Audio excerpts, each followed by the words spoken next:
Welcome back everybody. This is Brian LeGroux here live talking to you about digital business development. And particularly today, we're going to talk to you about 5 secrets, or even rather 5 steps of free marketing right now. So as you're trying to grow your business, as you are going into venturing off in the digital space, and you're really looking for ways to somehow grow the business and thrive even right now, there's 5 steps here that I think people sometimes lose sight of. And I wanted to somehow bring it back together here with you with a few nuances that actually are really bringing it back to the current state of the economy, post-coronavirus. So let's jump into it right away.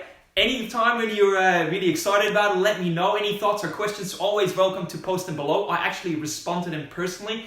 Also, we actually have a 21-day challenge booklet completely put together with really interesting information here for you. So you can actually easily download it just by going to the link in the, in this live post. There's just a link, you click it, you enter the details, and we send it straight away to you. So you can then print it off and then take notes every day with it so that it's easy for you. So anyway, without further ado, let's jump into it. First things first. So if there's 5 steps or 5 secrets of free marketing right now, the first one is that it's really important that you are creative and that you are proactive, because you need to post.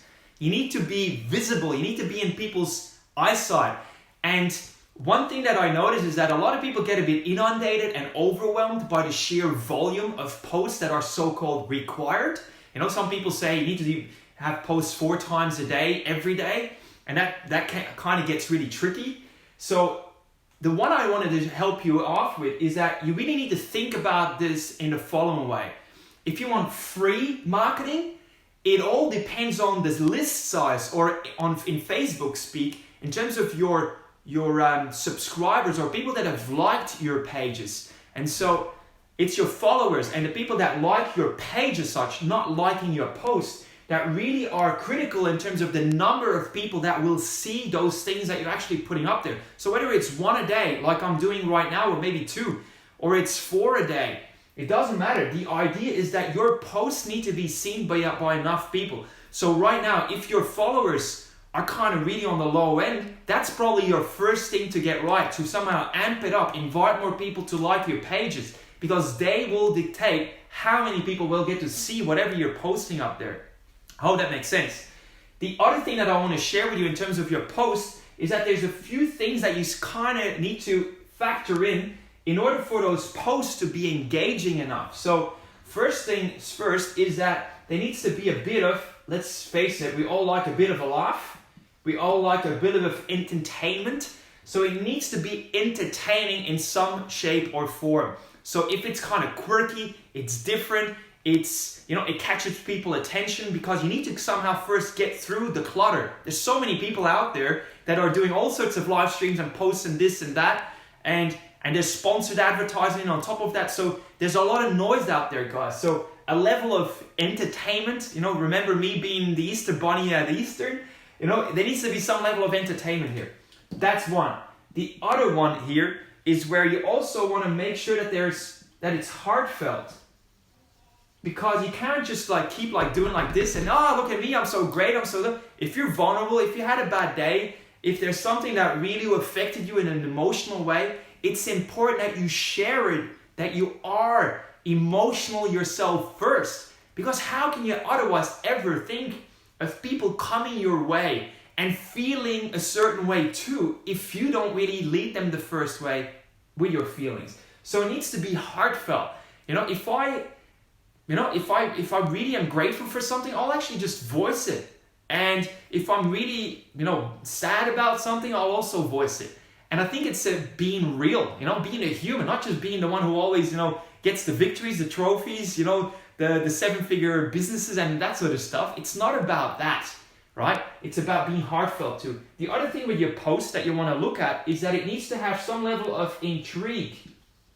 See, the human brain, this is me going back into my psychology skin now, our brain is hardwired to not only filter out things that are entertaining, but also things that are kind of intriguing from the positioning's perspective. So as your message is kind of catching people off guard, and it's actually challenging them in the way they think and view the world.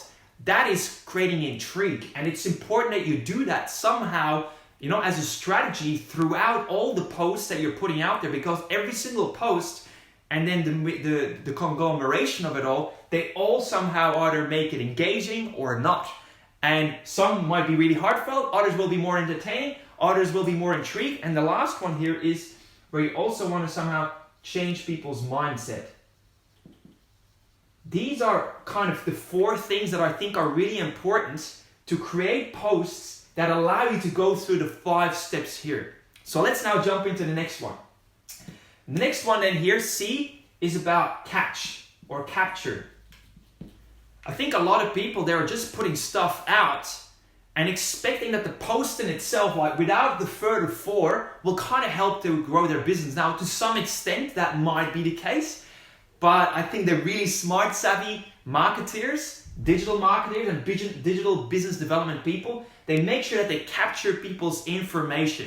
And they pretty much go not just from a say of taking, they say, look, I'm going to give you this. And as you do, just give me your email address and your name. Or it might be, your phone number or whatever it is.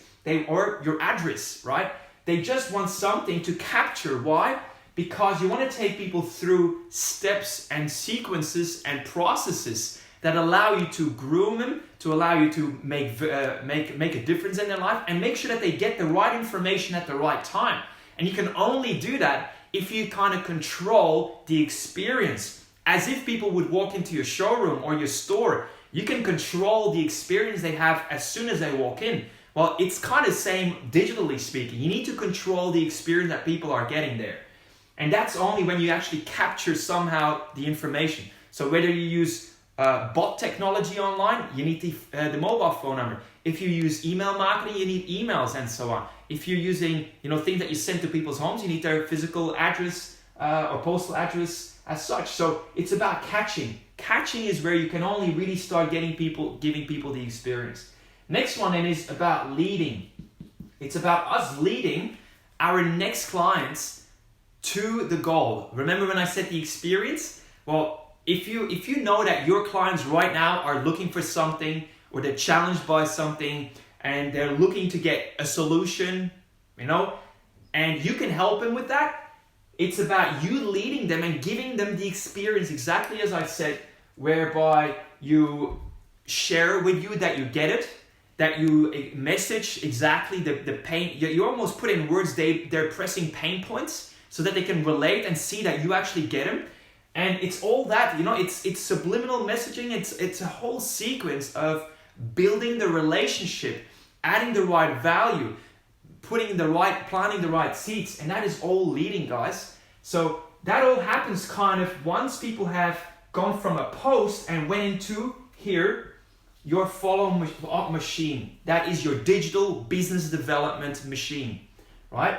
And it starts with a post. And this is still free so far. You catch them, then you lead them, and then you create the experience online with them. At some stage, now, if you want to grow your business, you will need to somehow transact and make money, right?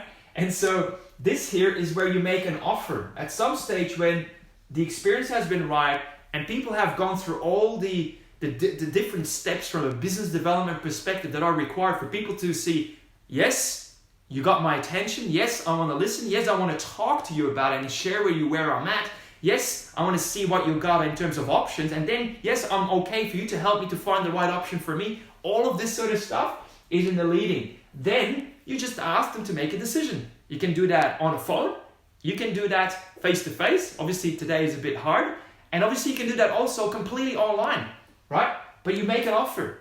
And the chances are that people then will take you up on it to a certain degree. It's a conversion. X amount of people go through it in terms of receiving the offer. X amount of people are taking up the offer. And it's just a numbers game. So offers here. And then obviously, once you made an offer, you don't want to stop there. You want to perpetuate. Anytime when I start really scribbling badly, guys, just know that I don't know how to spell the word. That's pretty much how it works for me. So perpetuate. Right? So post, catch, lead, offer, perpetuate. Perpetuate means that you just then completely keep like redoing this cycle over and over and over again, because You can only help people to the extent that you help them to feel comfortable about going on the journey with you in the first place, and then also doing some sort of business with you. Particularly if they have now a pressing problem that you could fix, there's some degree of urgency behind it, they got a budget for it and all that sort of stuff. Guess what? It's about offering and being okay with that, and then perpetuating the whole thing again. Now, once again, guys, I hope you like this. This is again a quick snapshot, but this is really the 5 steps and the 5 secrets to free marketing. You always start with a post, but then you take them away from the platform where the post happens. So whether that is Facebook, let's just call it up here, Facebook, LinkedIn, Insta, YouTube, doesn't matter. You somehow post something somewhere on one of those platforms, and then as soon as you can, make them go somewhere else where you control the experience. And that's really important. And again, the big thing is that you need to get to a certain level, critical mass, because the more people you got following you on all your social media, the more people that actually are liking your page as such, not liking your posts, that all helps you to put your free posts in front of more people that might be the right people for you to do business with. And then again, you obviously give a lot of value all throughout, from the very start here till the entire experience here, and then you just do it all over again.